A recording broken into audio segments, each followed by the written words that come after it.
Grand Rising, good afternoon, ah, good evening, good night, everything good.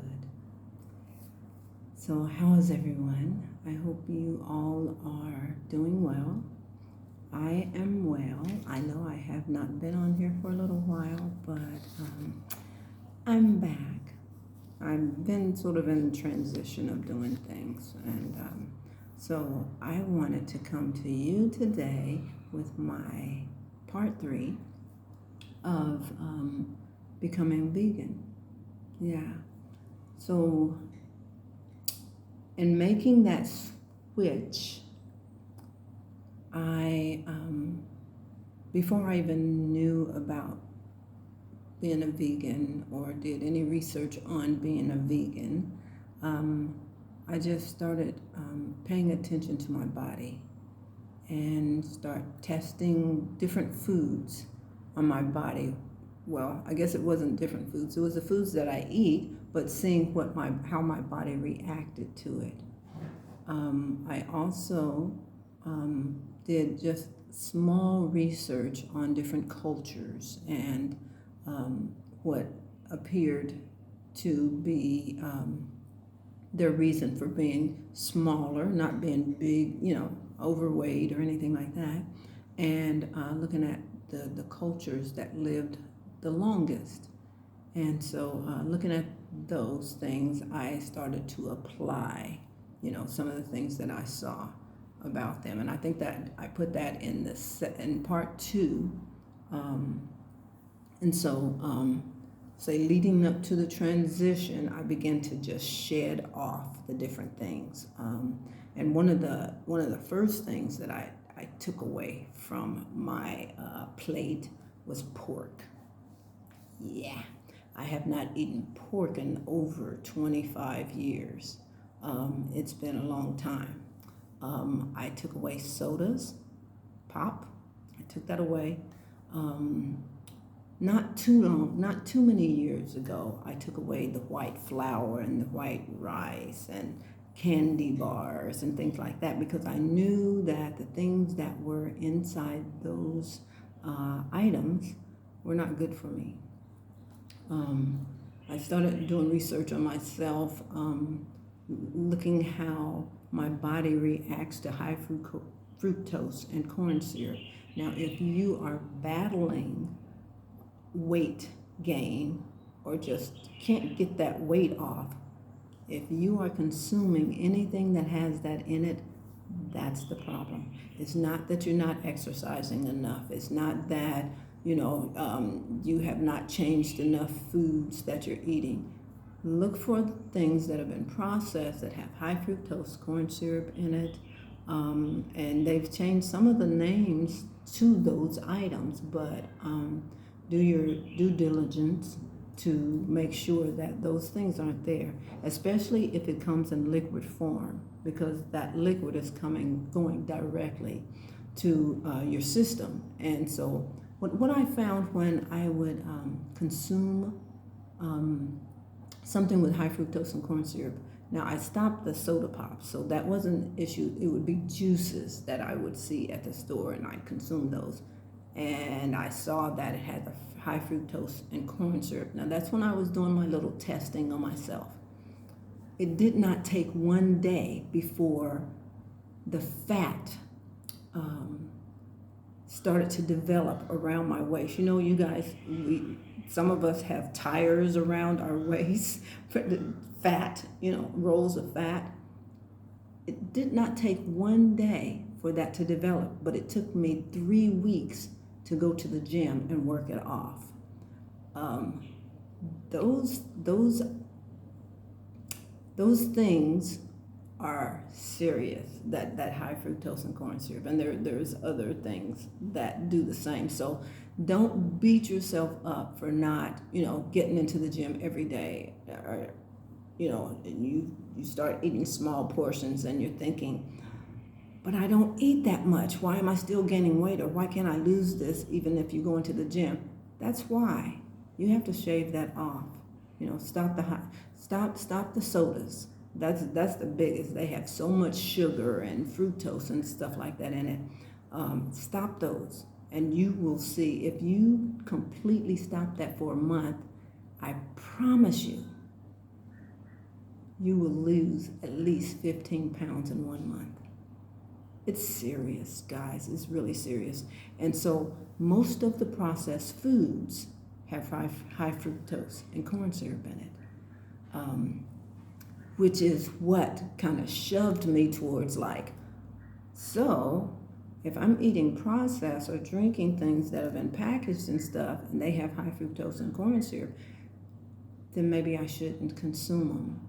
And I started finding other things that did not have that, but there was a substitute, something that I didn't know about that I shouldn't consume as well. And so that's kind of further down the line. So my awareness of my consumption went up, yeah. And so I stopped consuming so much at that point. So then the study that I did and some of the things that I consumed versus the negative started to kind of reverse those things. I didn't start, I didn't have the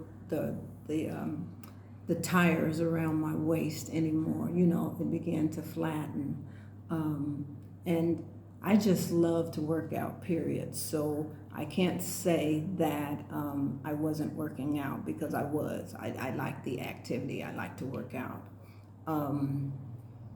So as I became more aware of my own health, I started putting in me things that provided energy. And that's those whole foods that have not been tampered with, those that grow off the tree and out of the ground. And then I looked at veganism after that, yeah. I suggest to those of you that are trying to make that switch that one of the most important things is that when you're first deciding to become a vegan, it's really important to have at least 10 recipes that you can make and apply. Because if you don't, it would be so easy to say, oh, just this one day, I'm just gonna go over and get a burger. Or this one day, I'm just gonna go get this or that, because it's just so much easier. But if you know of foods that you like and you can make it to consume, then that's what you want to do. Make sure you have at least 10 recipes, because it gets boring eating salad all the time. People say, oh, I'm going vegan, but all they really know how to do is get a salad. And it'll be further down the line, but you'll realize that it's not so good to go out to eat the plant-based foods at the restaurants or the plant-based foods that are in the store. But it takes time, and you go step by step. Now, if you're gung-ho about this and you're really serious about this, then yeah, you can leap to a certain point. But I'm literally learning every day about what I should not consume. So that's a really important part of it.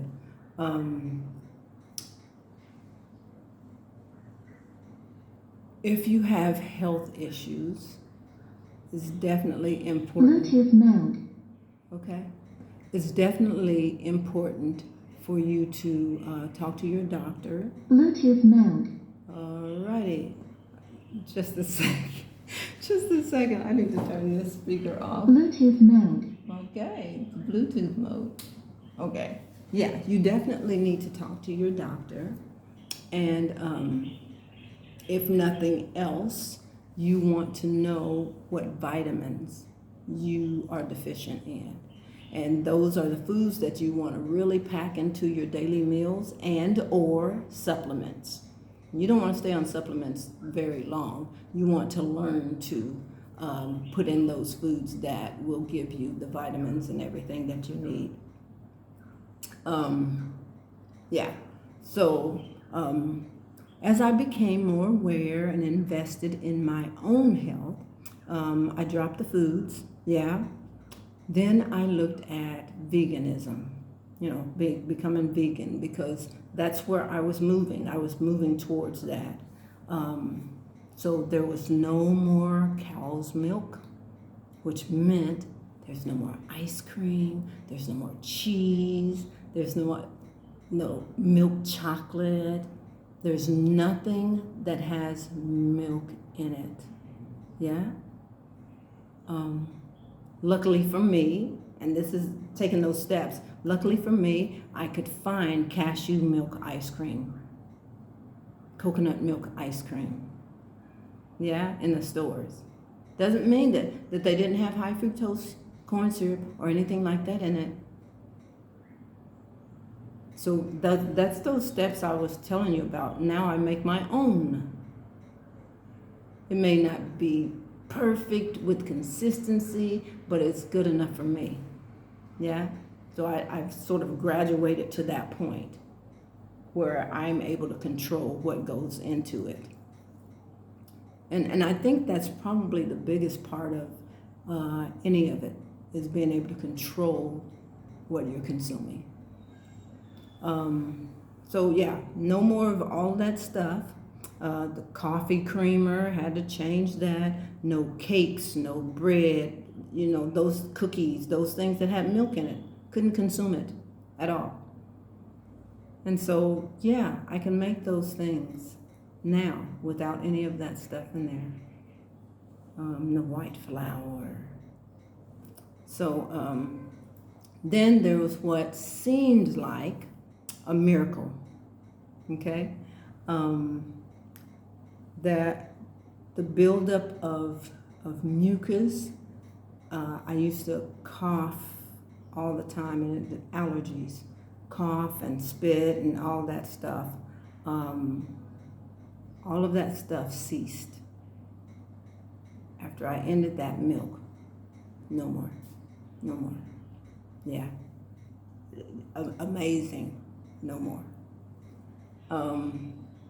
So when I decided I'm going vegan, that's it, I'm going vegan, I went straight to my kitchen, the refrigerator, and opened up the door. I got bags and I started pulling out all the fish. I pulled out all the beef, the chicken, the milk, the everything. I pulled out everything that I was no longer going to consume, and I bagged them up, and I called my sisters. I have 3 sisters. I called my sisters and said, hey, come get this stuff. And so they came, and they were happy. They picked up this stuff because they're not vegan. They picked up all the stuff that I gave them, and the next thing I did was go to the grocery store and buy the things that I thought I knew to be safe. This is still a part of that learning, because there's been quite a few things that I thought was safe, and I started consuming, and then a little bit more research, or hearing some doctor, saying that, no, as a vegan, you shouldn't consume this because of da-da-da-da. And so, yeah, now I listen to doctors that I think are credible, because they're living what they say. Many doctors don't live what they say. They do something totally different, whether that means that they tell you one thing that's not in the best of your interest, and they do a better thing for themselves, or vice versa. So yeah. Let's see. So what you'll find when you're just starting out like that, you'll go to the store and you'll look for vegan meats, because most people that are meat lovers, that's one of the main reasons why it's so hard to become vegan, because they love meat. So there are those faux meats that they have, vegan meats, and a lot of them are very tasty, because I went through that phase too, and later realized that, I don't need to do that for a couple reasons. They say that they're plant-based. Okay, so the base is plant, but then everything else goes in it, and so that takes away from your whole way of life, eating. The other part of it is that if you're vegan, you're not really looking for foods for necessarily their texture or their taste. You're looking for something that's going to provide energy, that's going to provide healing, that's going to give you the things, the nutrients and things that you need so that you can carry on. I don't know if in the other video I gave you my analysis or the way that I think of the whole vegan way of life, and that's based on a car and fuel. You put water in your car, it's not gonna run. You just ruined your motor, okay? But if you put gasoline in there, and it's gonna make it run. But if you put the highest octane of gas in it, it's gonna run to its best performance. And it's the same way with food. You put the best foods in, and you will operate, you'll perform, you'll have the energy, and you'll be able to produce, or you'll be able to be at your highest performance. So that's the way I see it. Now, for the food to taste really good, that's a plus, okay? That's a plus. And we know how to make that happen. Your seasonings and things like that will help your food, taste really great. Because the thing that we have to remember is that food is medicine. And so that's one thing that's going to keep us from having to go to the doctor and get prescriptions for this and that and everything. So if you can prevent that by eating healthy, I don't know what you're waiting on. I really don't. I'm not trying to provoke veganism. I'm just telling you that at some point, it's important to take your health, your life, your consumption in your own hands, because for far too long, we've allowed ourselves to be dictated to. And time's up for that. It really is. I did not mean to go on that tangent, but let's see. So I never turned back to meat, ever. Ever since I left it, I did not have any desire for meat, because I made up in my mind and my heart and my body that meat would not be consumed in this vessel anymore. There's one thing that I did miss, and that's cheese. I never turned back to it, but I missed it, and so I learned to make my own substitute cheese out of vegetables and cashews. So where there's a will, there is a way. So you just need to will it, and you can make it happen.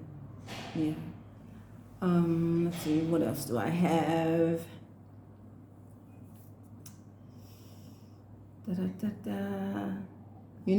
think that's all I have for you guys today, but I think that's a good bunch of information for you. So you want to know how to make the cashew cheese. You got red bell pepper. Remember, I don't do portions, so you can figure out your own portions. Carrot, cashew, and nutritional yeast. And that's a if it's not liquefied, or if it's hard for you to blend it, then you could put I would put just a tad bit of coconut milk in it or something like that, just to kind of soften it up. But yeah, that's my cheese. And actually, I have not made it in years. I got past that.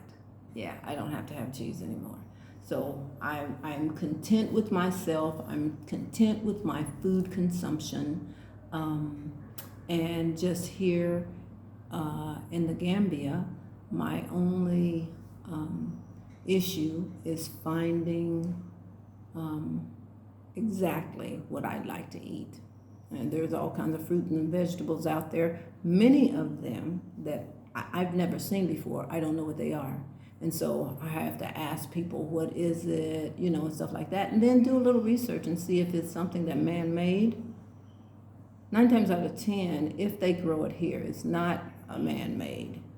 But much of the food, I shouldn't say much, some of the food that they get it from the West. Yeah. So I watch that too. I won't take it. I won't purchase it. If the fruit doesn't have a seed, I will not consume it.